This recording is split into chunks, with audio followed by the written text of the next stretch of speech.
So control is about awareness. When we have those negative thoughts come into our head, we need to be aware of them because most of the time we're just running on repeat, right? There's a study out of Queen's University in Canada that showed that we have like 6,200 thoughts a day. There's other studies that show we have way more than that, whatever, but 6,200 thoughts a day. 85% of them are negative, 95% are repetitive. So basically day after day, like our thoughts are negative all day long. We're thinking about what we can't do. We're thinking about the fact that the guy cut us off, whatever it is, and so we get stuck in that process and we don't even know we're doing it. So control is about awareness, right? Are the thoughts that are running your day, are they true? Are they helpful? Most of the time, the answer is no. I have a podcast with my 23-year-old daughter. It's called Her Unshakable Confidence. And we started it about 2.5 years ago. It's been really fun. And, we started it, well, first we started doing Instagram lives and then we jumped in. But we have great conversations and, we call each other out on things. And we also, it's really about helping each other and for her, helping her build confidence way quicker than I ever did. I mean, at 23, she is a completely different human than I was at 23. Like she can stand up in a room and talk without an issue. So she's a second-year law student and someone was asking her, every time the teacher calls on you, you're like so confident when you get up there and speak. And she goes, oh, it's because I have a podcast with my mom. So anytime you have a situation like that, I even tell the kids that when they were younger and there was a kid that was bullying them, it's not about you, it's about them. Like there's something happening in their life where they can't see themselves being as happy as you or whatever situation it is. So confidence is something other people have and I just don't, right? No, it's a skill that you build like any other skill, right? You don't go to the gym one time and you can now lift 300 pounds. It doesn't work that way, right? You have to work on it and you have to continue working on it, right? I mean, you stop working out for 2 weeks and everything falls apart, right? So it's the same thing with your mindset. Working on your mindset is a continuous thing. Turn this up, turn this up. Your professional development is one of the keys to your career success. When you combine your desire to grow with actionable steps, your journey to success becomes an incredible reality. Hi, I'm Paul Faronbi, aka IncrediPaul, and welcome to IncrediPaul Leadership, where we learn how to become the most incredible versions of ourselves by learning from each other. First off, if you're only listening to this episode, I want you to know that you can also watch it on YouTube. Regardless if you're listening or watching the show, thank you so much for your support. Today, I have the honor of having Simone Knego on the show. She's an international keynote speaker, best-selling author, and confidence coach. So basically, she does it all. She helps women overcome self-doubt and lead with purpose. Through her real method, she inspires audiences to build unshakable confidence by embracing their stories and living without limits. So that was just a brief introduction to you, Simone, but how about you introduce yourself the way you would do it? So I'll go home right now. No, I'm kidding. It's too good of a job. Is that what you're saying? Yes, it's good. It's perfect.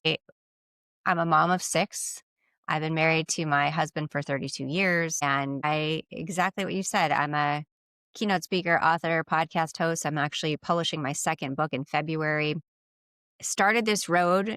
I mean, I've taken a very winding road to get where I am. I started off as an accountant. I have a bachelor's and master's in accounting. I was a CPA and realized that wasn't for me. And I changed my mind many times over my life. I'm a big believer that it's okay to change your mind. And so I was a school teacher. I taught elementary school. I went back to school for that. I flipped houses. I went into medical sales and really I found my passion and my purpose in keynote speaking, storytelling, and writing. And if you would have told me when I was a kid that that's what was going to happen, I would have said not possible because my 5th grade teacher told me that I was a bad writer. And she was wrong. She was wrong. So, here I am doing all the things and, I'm loving it. Doing all the things and loving that. That's really good. I love storytelling as a way to connect with people. And as someone that, I guess, how did you know that you were good at storytelling? Was it something that just happened? Was there a specific thing across your paths? I know you've said you've had multiple career paths over the years. Talk me through how that kind of unwrapped. Yeah. So, no, I didn't think I had a story to tell. I was someone that really struggled with self doubt for the majority of my life. Hmm. And I was asked to speak at an event on a volunteer basis about 10 years ago. And when they asked me, they said, will you share your story? I was like, what story? Like, I didn't even think about that, the fact that I had a story because I really struggled with believing in myself. I said, okay, fine. I'll share my story. And I didn't realize, like, I made people laugh. I made people cry. I made people see things differently. And that was all of a sudden like an aha moment of how much you can help people by sharing what you've been through, what you're going through now, and your accomplishments, your failures, all of it. Like, I think it's so important that we understand that. And so that's when I realized that, oh, I have a story to tell. And I really loved it. I would say for most people, public speaking is the number one fear. And I actually think that is a statistic that the number one fear is public speaking. And I'm not afraid of it. Like, I really enjoy it because I understand the impact that it can make. It's not that I don't get butterflies. Of course I do. I mean, I'm human. Understanding the impact really is what kind of drives me forward. Understanding the impact. That's so good. And you're right. The number one fear is the fear of public speaking. I think there's a comedian, someone that says it, probably a comedian. Number one fear is public speaking. Number two is a fear of dying. That's pretty So funny, actually. yeah. Well, so basically the bit goes, people would rather be in the casket than give the eulogy at a Mm, funeral. mm. That is a good bit. Yeah. Yeah. Yeah. So you're right there as far as things that people do not want to do or are afraid of doing. You love doing it. You're able to do it all around the world. For you, like you mentioned, from being in an accounting school teacher, all these different things. Are there any specific careers or experiences that you pull from more when you're speaking, or does it really just depend on the audience? So, really, life in general. I mean, I think life is our greatest teacher. I mean, that's cliche, but that's true. I mean, we can study for everything that we want to, but it's what we experience in real life that really shapes how we move forward. And so, that for me is probably where I share most of my stories from. And I think that's where people connect because I can talk about business, but the connection is in the human parts, right? It's in the like, here's what I'm struggling with, or here's this stupid stuff my kids did today, you know? I mean, people love connecting with that kind of stuff. And especially when you talk about the things that you know, the bumps in the road that you've experienced, because then people are like, oh, wait, I'm not alone in this. Like, I'm not the only one that's struggling right now. It's understanding that we're all in this race of life together and having that community. And I like how you mentioned like the bumps in the road is where you are able to connect with people. Yeah. I mean, so society has really told us that when you fail at things, you're a failure, but that's not true, right? I mean, there are bumps in the road. We figure out how to move forward. And I think this is where a lot of people get stuck is that they think that they're a failure if they failed at something. And failure leads to success, right? They're not mutually exclusive. You have to fail in order to succeed, right? You don't, I mean, think back to like babies and toddlers. They fall down a million times and they keep getting back up. And guess what? And then they learn how to walk. So, but we're so hard on ourselves that we can't see it that way. We're like, oh my gosh, you failed at something. Don't do it again. Like that was way too scary. It should be scary. Keep doing it. Like that. That's how you get better at things is by doing the scary stuff. You get better by doing the scary stuff. That's really important. That's good to know. You know, you brought it back to even as a toddler, as babies, like children are not afraid to fail. They're not afraid to try things and just do it. So failure is really a learned behavior. And if it's a learned behavior, that means it can be unlearned. I think Hmm. a lot of people get stuck in this aspect of failure being final instead of understanding that failure is part of the process. Would you agree with that? Yeah, I mean, failure is part of the process, right? If you don't fail, it means that you're not trying. It means that you're not doing, right? And who wants to sit there and say, well, I never failed at anything? Okay. Well, that means that you didn't try anything, right? You have to fail. But it's this idea that we've kind of kept telling ourselves that it's not okay to make mistakes. And no, yes, it is. It's absolutely okay to make mistakes because that's how you learn. It starts, and honestly, I really think it starts in kindergarten. I mean, my son, they would do at the end of every week, red lights, yellow lights, and green lights. And let me tell you, that kid was red lights across the board. Do you think he wanted to go back to school on Monday? No, because he's like, I'm just going to do bad again. I'm just going to do bad again. And okay, why do we need to do it like that? Like there's definitely a different way that we can do things. And still today, he's 29 years old and he's like, oh, those red lights killed me, and you remember the things that, for example, me with my teacher that told me that I was a bad writer, right? I mean, like that, those things stick with you. But you have to build up your confidence enough that you can overcome these things and understand that that's not real. Like that's a story that someone's told you, or that's a story that you've told yourself. Story that either you've told yourself or like someone has told you.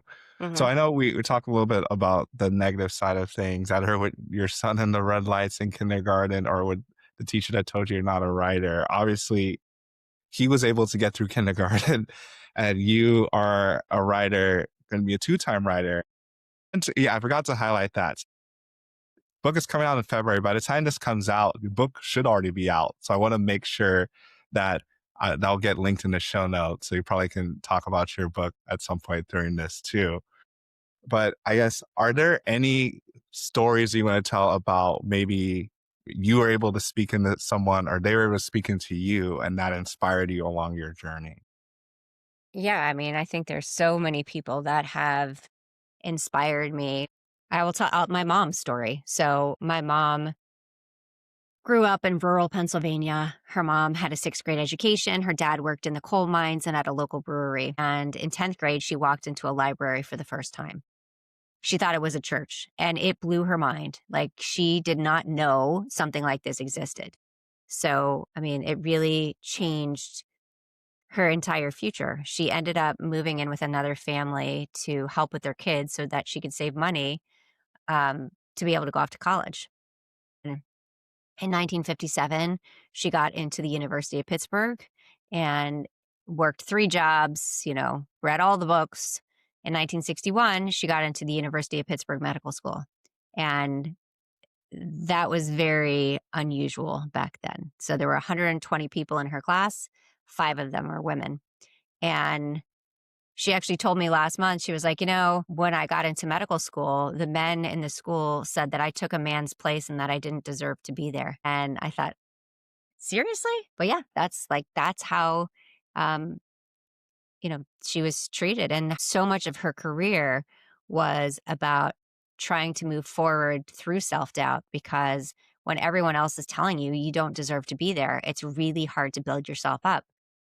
But she worked until her mid to late 60s and, practiced medicine. Even when I was a kid, she worked, she cooked dinner, she made our clothes, she did all of the things. And so she truly is an inspiration to me because, first of all, I don't like cooking. I mean, I do it because I have to.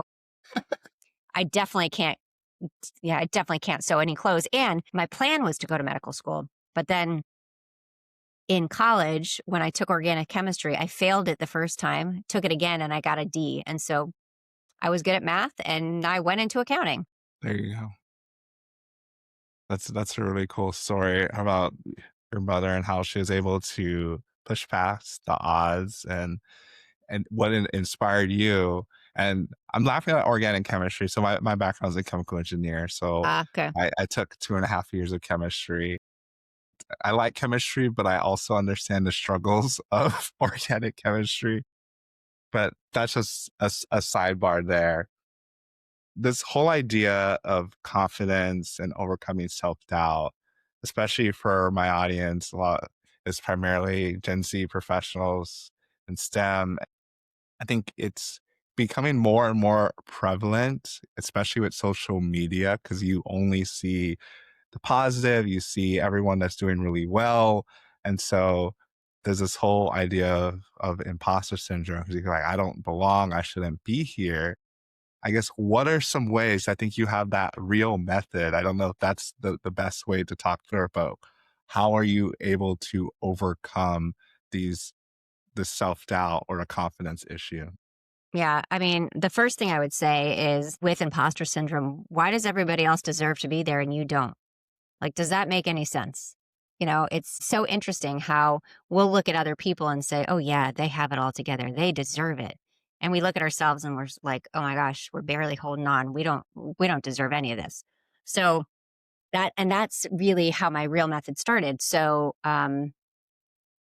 I really struggled throughout the majority of my life. And in my 40s, I had a moment where a very big out of my comfort zone moment that really helped me change the way that I saw myself. And that's where the real method came out of. So the real method stands for respect yourself, embrace your failures, ask yourself what you want, and live without limits. And I started with respect yourself. First of all, I like the word real, but I started with respect yourself because it's the foundation for everything, right? I mean, I remember as a child being taught to respect my elders, my peers, but never once do I remember being taught that the most important person to respect is myself, right? We go into meetings and we say, "Oh, I'm going in there, I'm going to demand respect." Right? Okay, how about demonstrate it? Demonstrate it to yourself so that people see how you need to be treated, right? But that's not what we do. We do the opposite. And, it's really focusing on what you need. And that is starting with respect yourself. So setting boundaries, saying no when it's not your work to do. I mean, how often do you see someone come and dump something on someone's desk and say, oh, you got this? No, that's not your work. Like, you don't need to do that. And self care across the board, really taking time for yourself, having mindful moments where you're not worrying about what anybody else is thinking. And again, for me, and that's something that I struggled with for years. I did not respect myself, right? I let people walk all over me. I didn't think I was good enough, fell into the whole imposter syndrome. I don't deserve to be here. Well, yes, I did deserve to be there. I worked hard, but that was a story that I told myself. It's really powerful. That just because I like what you mentioned about we are trying to demand respect, but oftentimes we don't respect ourselves. And that can come off in a lot of different ways. And the way I see it, because I'm definitely someone that's a recovering people pleaser, Mm. recovering because I think it's a process. Yes, it's a process. I agree. Me too. Me too. I call myself a yes girl. So, Yes, girl. Yes. So it's really interesting because we get caught up in trying to make sure everyone else is happy, and then we forget about ourselves because of this whole idea of humility, which humility is great, but like what you said at the beginning, it's the boundaries piece that sometimes people think that having boundaries or setting boundaries is quote mean or insensitive, but that's not the case at all. no, it's not the case at all. And I mean, if everybody set boundaries, like, think how much easier we would go through life. Like, we would understand what other people need and what we're willing to step up to instead of saying, oh, I have to do everything. I have to be everything to everyone. And which is completely unrealistic, which goes into the second piece of embrace your failures. So, we talked about that a little bit already, but the idea that when we fail at something, we're considered a failure, which is ridiculous, right? I mean, it's a bump in the road, it's a moment in time, and it's a learning process. But because we listen to what society says, and society says, oh, you failed at something? Yeah, you're a failure. You shouldn't try that again. And then that voice in our head starts talking and saying, oh, don't do that again. And, that's why I think it's so important that we look at it differently. Like, fail at something every day, which means you're doing. It means you're doing. Yes. Yeah. I mean, do you know anybody that is perfect? No, because perfection does not exist. Mm-mm. It definitely does not exist. And it's so funny, and I'm glad you brought this up, and it's definitely something that needs to be talked about more. Because we celebrate successes, but anyone that is successful, when you dive deeper into their story, there's so much failure Mm. along the way, and they kept pushing, but we don't see the fail. So even though people think of themselves, they label themselves as a failure and they stop. But the thing is, you get to a point when you have a success, you don't even remember your failures. Yeah. It's what we keep inside of us, right? We're like, oh my gosh, am I going to fail again? Am I going to fail again? And nobody remembers that. First of all, we're so worried about what other people think. They're not thinking about you. Everybody is so busy in their own world. And we're like, oh my gosh, they're going to judge me. They're going to this. Like, and if they do, then they're not your people. But again, first and foremost, they're really not thinking about you. Like we walk into an event and we're like, am I dressed appropriately? Are they going to judge me? They're not thinking about you. Like they're worried about themselves. But we put so much pressure on ourselves to say, oh no, we have to do it this way because they might judge us. Yeah, right. And it's because we're judging ourselves. Yeah, it's absolutely. It's like, it's the story that we're telling ourselves, right? I mean, so I have my mindset hack for that, which is a very creative name, Control Alt Delete. I love that. So yes, back in the day, that was how we would reboot a frozen computer. Now it brings up Task Manager. I'm sure you know what that means. I have no idea, but it's Task Manager. But sometimes our minds freeze too, right? We spiral in self-doubt. We get stuck in the comparison game. We over apologize for everything.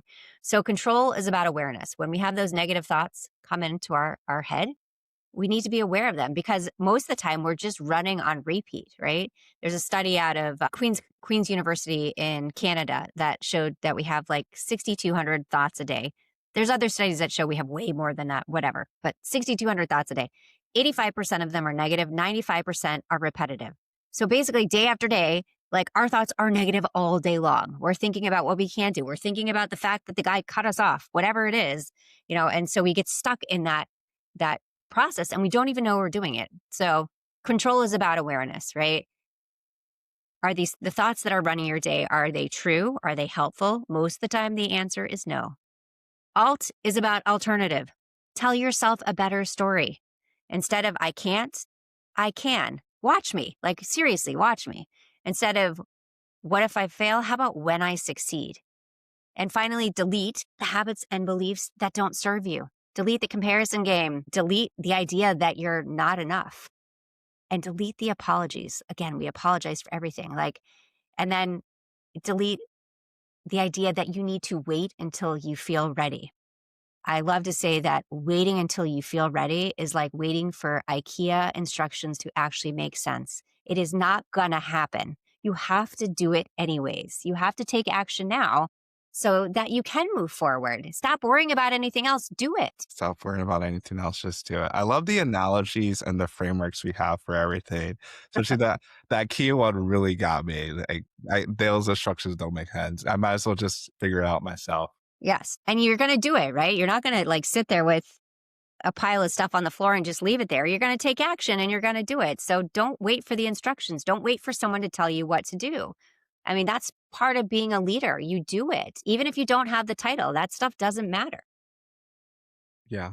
The title only gets you so far. I think that's why a lot of people that wait until they become a leader or a manager, they don't develop their leadership skills, which a lot of it is the life skills, the emotional intelligence, just understanding how to inspire people, build vision, all those things you can do whether or not you're in a leadership position. A lot of times people wait because they think that, oh, I need to have this specific title to get this done. And that's not true at all. Yeah. So I call that, and I know we're off topic. I'll come back to the A in a second, No, but go for it. That's what podcasts are for. Yeah, I call it kitchen table leadership. So, we've been sold this very narrow view of what leadership is, right? It's the corner office, it's the title, it's the boardroom. But leadership is the behind the scenes. It's what happens in the messy moments. It's the decisions that we make every single day. And so many of the important decisions we make happen around the kitchen table, hence kitchen table leadership. But, we have to look at ourselves differently. Just because nobody ever called it leadership doesn't mean it's not leadership, right? When you're making decisions, they're leadership decisions, right? If you didn't make that decision, something else would have happened, right? So we have to give ourselves credit for the things that we're doing every day. So it doesn't matter if if you have a title or not, right? Think about what you're doing. And when you believe that you're a leader, you show up differently to work, right? You're willing to take on more responsibilities. You're willing to work through the things that you're like, oh no, I'm not the leader. Let me wait for someone to tell me what to do. And really, that mindset changes so many things, especially, well, I mean, across the board, not just in your work life, but in your everyday life. That's so true with the mindset, whether it's in your work life or personal life. Because more and more I'm realizing, and I think people are starting to notice too, that your mindset is what can either limit you or elevate you. Because even if you don't have a lot of resources or things around you, if you have the right mindset, you're able to work yourself out of that. But you can have all the resources, all the things at your fingertips in the world. But if your mindset does not lend itself to that, Yeah. nothing's going to happen. Yeah. And that was me for a very long time. My mindset wasn't there. I was waiting for someone else to give me that external validation. Oh, yeah, you're doing a good job, or you look whatever the compliments were, whatever the stuff was. It's crazy to think like that's what I needed. That's what I was waiting for. But that's what I was. I mean, that's absolutely what, I thought I needed at the time, and I know that I don't, right? I mean, if someone wants to give me a compliment, great. Thank you. For years, I couldn't even say thank you, right? People would Mm, compliment me on something, but I didn't see that in myself. So I would, brush it off. Like whatever they would say, oh, no, no, it was nothing. No, it was something. It really was. But I couldn't accept that. And I think so many people do that. yeah, I definitely resonate with that. It's really been the last couple of years. I've been a lot better about owning, just receiving compliments. And I can notice it in other people too when they're not. And I'll call them out. I was like, hey, just say thank you. Yeah. Two It's words. fine. I mean, yeah, it's those two words. It's crazy. I was, and the more I've done inner work for myself, the more I see it in other people. And I was at a friend's house and someone complimented her about the dress she was wearing. She's like, "Oh, do you think it looks okay? I wasn't sure." And I was like, "Say thank you," right? Like nobody needs to give you a compliment. Like feel good about yourself. Like accept it and be like, "Yes, I look great. Thank you." But we don't do that. We need to wait for someone else to say, "Oh no, it's okay, honey." Yeah. Take it, own it. Take it, own it. It's the insecurity piece because we don't want to be seen and to come back to what you were saying at how we think other people are thinking about us and all these different things. We don't want to be seen as prideful. So we're like, oh, I'm just gonna toss it off because of like, oh, it's nothing, or I got it on. A lot of times I'll hear like, oh, I got it on sale, or I got it here, just like kind of brushing it off instead of just receiving the compliment. Yeah, it is such an interesting thing when you look at, I mean, that's one thing, but also how people talk about themselves. So for years, the way I would talk about myself, especially when I was younger and there was a period of time where I was a stay-at-home mom. And when I would talk about myself, I would say, oh, I'm just a stay-at-home mom. I'm just Rob's wife. I'm just a volunteer, really justifying my existence, right? And why? I mean, because I was worried that everybody else was judging me, that I stayed home with my kids. Like, that should have been like the best part of my whole adult existence, that I had the opportunity to do that. But instead, I was constantly, justifying what I was doing and feeling bad that I wasn't enough. I was at this event one night and I was seated next to a woman who was a CEO of some big company. I don't remember which one, but of course, we got into the small talk and she said, "So, what do you do?" And I said, "Oh, I'm just a stay-at-home mom." And she said, "I can't imagine anything worse." And I was like, "Oh, great. I already felt like crap about myself. And now you just added to it." So, No. yeah. So, like those kinds of things, when we think about like parenting, we have these, all of these labels that we put on people. You're a helicopter parent, you're whatever. That stay-at-home moms eat bonbons all day. If you're a stay-at-home dad, you must be really weak. Like, what a loser. Mm, It's so ridiculous, right? I mean, why do we do that? But we do. yeah, we do it. It's because, well, obviously I don't know, but I think we as a society have positioned some things as better or what we should strive to, whether or not it's actually true at all in the first place. And secondly, there's not one thing that everyone should be doing Because if Right. everyone was doing something, then who's going to be doing all these other things? Like we all have a different part we play in the world. And when we want everyone to do one thing, it just it pulls from all the other parts to make life so much more beautiful and fun. Yeah. And do we all really want to be like each other? Like, imagine if we were exactly alike and we thought exactly alike. How boring would that be? I mean, So I don't want boring. to hear myself talk all day long. No, no, Coming out of other people's mouths, no, thank you. exactly. Exactly. I understand that.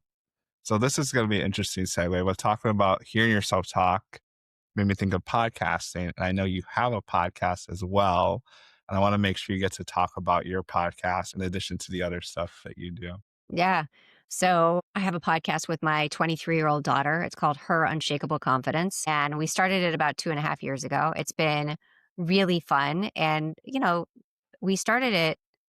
Well, first we started doing Instagram lives and then we jumped in. But we have we have great conversations and we call each other out on things and we also it's really about helping each other and for her helping her build confidence way quicker than I ever did. I mean, at 23 she is a completely different human than I was at 23. Like she can stand up in a room and talk without an issue. So she's a second year law student and someone was asking her, every time the teacher calls on you, you're like so confident when you get up there and speak. And she goes, "Oh, it's because I have a podcast with my mom." And I thought that was so funny. I was like, "Oh, that sounds like such a little kid answer. I have a podcast with my mommy." But, it's it's been really great for both of us. And we've learned so much from the guests that we've had on and and from each other. And I think it's great. Like we were doing an episode about anxiety. And I said, I just get nervous. She goes, "You have anxiety. Your anxiety gives me anxiety." Oh my God.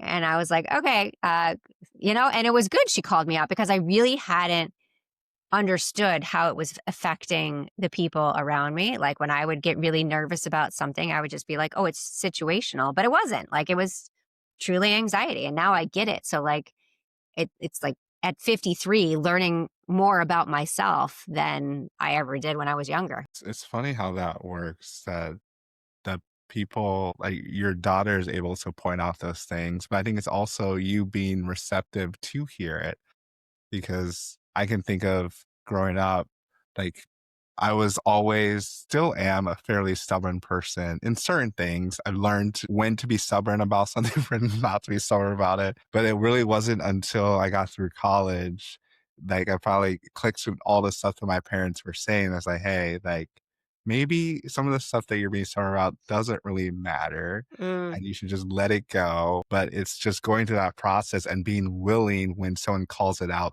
to change and say like, oh, this actually is true, as opposed to when someone says something and you just toss, it's like, no, I'm not like that. I'm not receiving that. I mean, it's very true. I mean, I don't know if when I was younger, if I would have been as receptive to those kinds of comments or the discussions that we had because I didn't get it. Like I wasn't doing that inner work to really understand myself. And I was just kind of going from point A to point B with my head down. And that's not life, right? But that's what we do. And so it has been really helpful to have these deep conversations to say, okay, what are you struggling with? How can I help you? And this is what I actually see. Like, you're making this a big issue. Like that whole idea that, oh my gosh, what are they going to think? They're not thinking about you, right? Like that was one of the things she said to me. She's like, I don't know what you're worried about. They're not thinking about you. They are not. And I was like, well, you are so right. Like I was totally up in my head about this for no reason. But that's what we do. This is what we do. And it comes from in the past when someone like they mentioned that the person you told them that you were a stay-at-home mom and they were like, this is the worst thing ever could be. So it's not totally because there's no merit to it, because there are those situations that happens and then we hold on to that negative situation, like you talk about all the negative thoughts and actions, all the negative scenarios that play out in our head. It's a small percentage, but we focus so much on that instead of all the other positive sides. And most people generally want the best. They want things to go well. There's a smaller percentage of people that don't want you to see you doing better than them. Yeah. Well, what I've realized, so in 2015, I climbed Mount Kilimanjaro, Wow. and I had really interesting comments when I told people that I was doing it. Of course, some people, close friends, were supportive. Other people were like, "Do you really think you're going to make it to the top?" No, I think I'm going to make it halfway. That's why I'm doing it.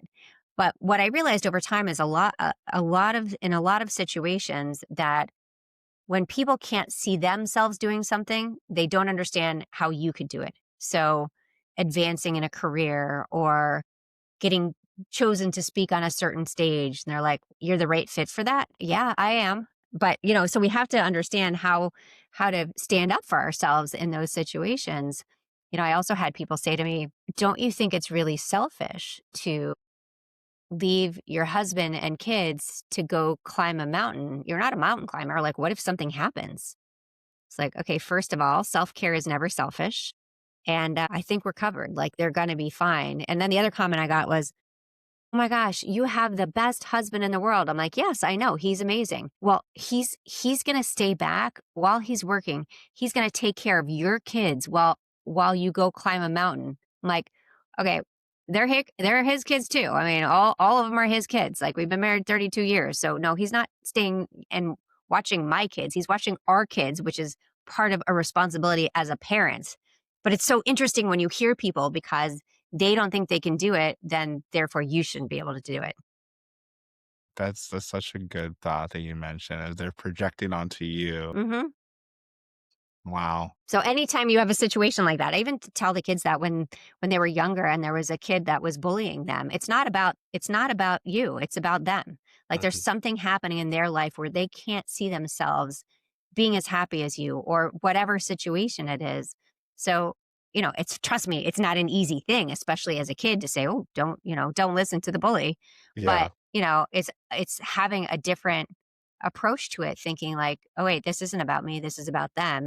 Can I help them? Do I feel sorry for them?" Like, whatever it is, instead of saying, "Oh my gosh, like, I'm a loser. Like, the kid said this, so I'm a loser." No, you're not.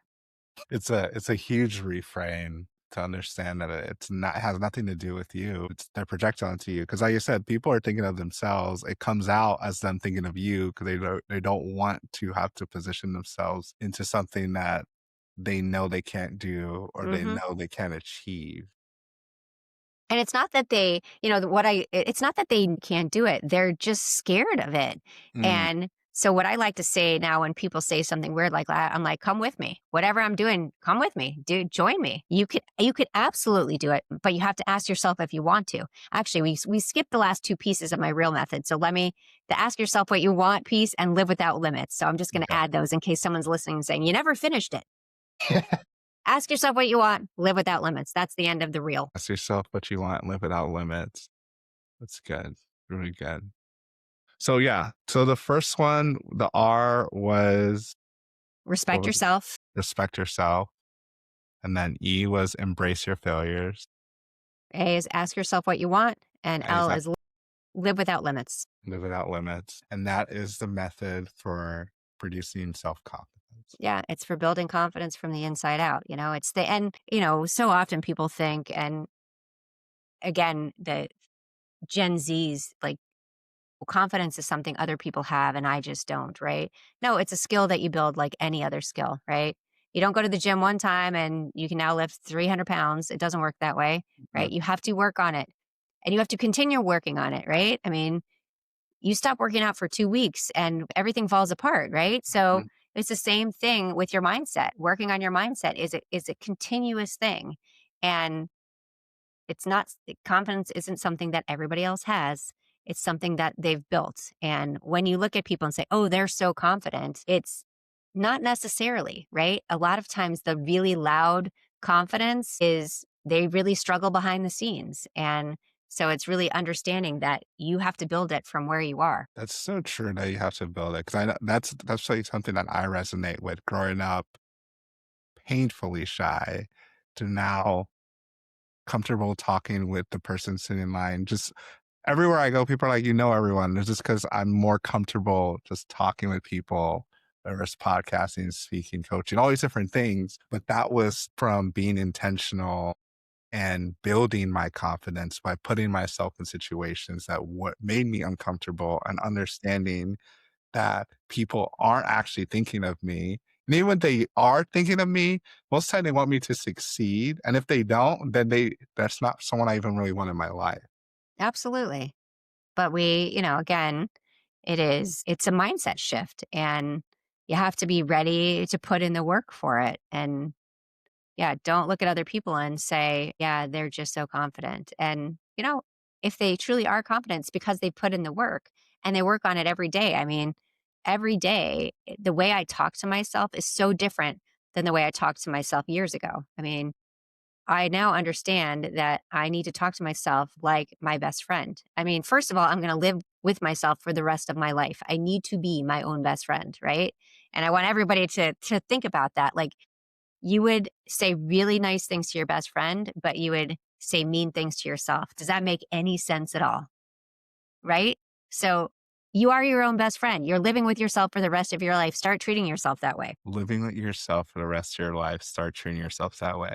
You have dropped so many gems, knowledge bombs, all the different things throughout this episode. This is the first time I actually called it out, but you've been doing it throughout. So I'm just making sure that the audience is catching on and actually resonate with it, because we bounced around a little bit, but all of it was really centered on your story and confidence, how to develop this unshakable confidence, which is clear that you are able to do that based on the life that you've lived. Yeah, thank you. I mean, again, it wasn't easy. I mean, my first 40 something years, I didn't feel good about myself. And it was really that Kilimanjaro moment that kind of helped me realize what I was capable of. And I'm not saying go climb a mountain, but doing things to get uncomfortable, Yeah. because staying comfortable is not where it's at, right? Get uncomfortable and then you see what you're capable of. And if you fail, go back and do it again, right? Learn from it and do something different. Like, tell yourself, oh, I'll never try anything again. Yes, keep trying, keep failing, and then you will keep succeeding. Keep trying, keep failing, and you keep succeeding. See, did it again. It's a habit. I love it. Oh, we've been going for a little while, but I want to make sure, is there anything that we haven't talked about, either with your personal story or the real method, or just in general, that you want to leave with the audience as we wrap things up? Yeah, I mean, I think it really is about changing the way you see yourself, right? I mean, we so often talk about you got to change this, you've got to get the bigger car, you should wear different clothes, you should do all these things. No, what we need to change is we need to change the way we see ourselves, right? We are all unique. We do not need to be like anybody else. We need to own who we are and be proud of it. And that is all about changing the way we see ourselves. It's really powerful. Changing the way you see yourselves and only who you are. And that's really what this whole podcast is about, becoming the most incredible version of yourself, not of someone else, Yeah.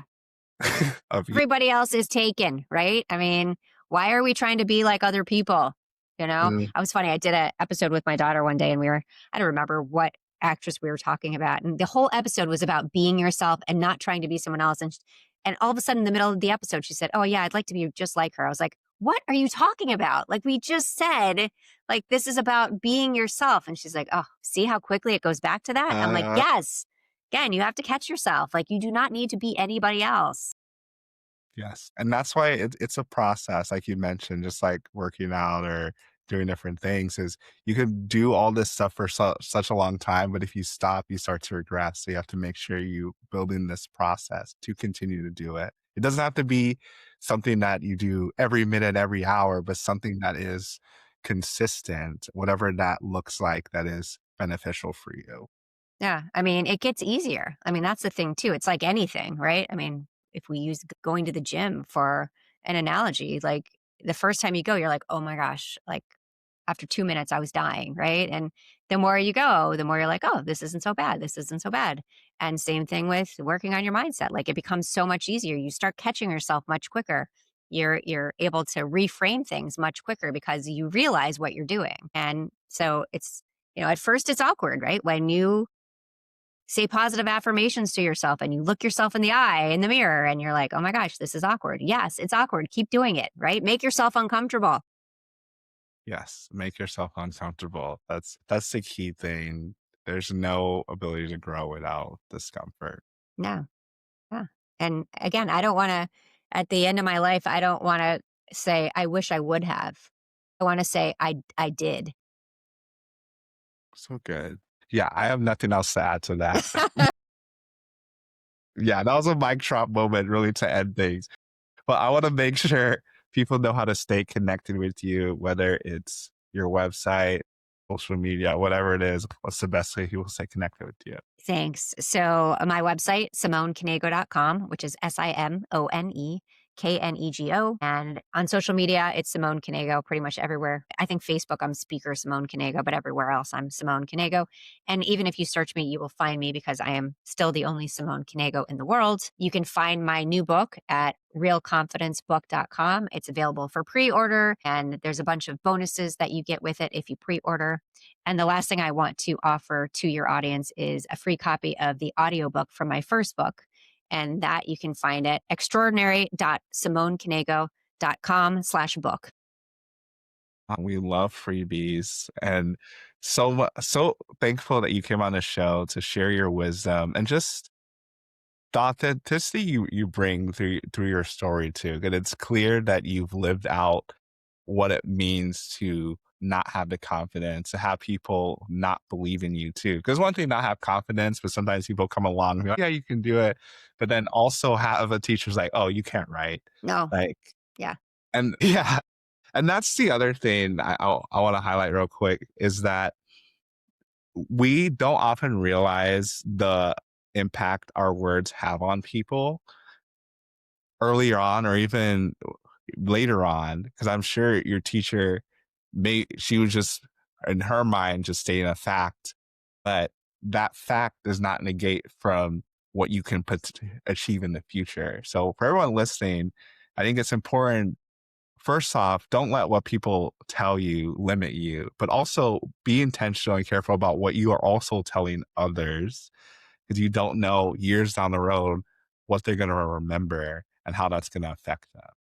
Yeah, it's so true. I mean, some of my memories are the negative things that people said to me. And I'm like, why did that stick with me for so Mhm. long? But it did, because it affected me in the moment and it affected me for years afterwards. So think about it when you talk to people. Like, words matter. Like, your words are really the most powerful thing you have. And, do you really want someone to 10 years later, 20 years later, to think that, well, this is what this person said about me back then, and it really affected me negatively for the majority of my life? I sure wouldn't want that. So again, your words matter. Use them wisely.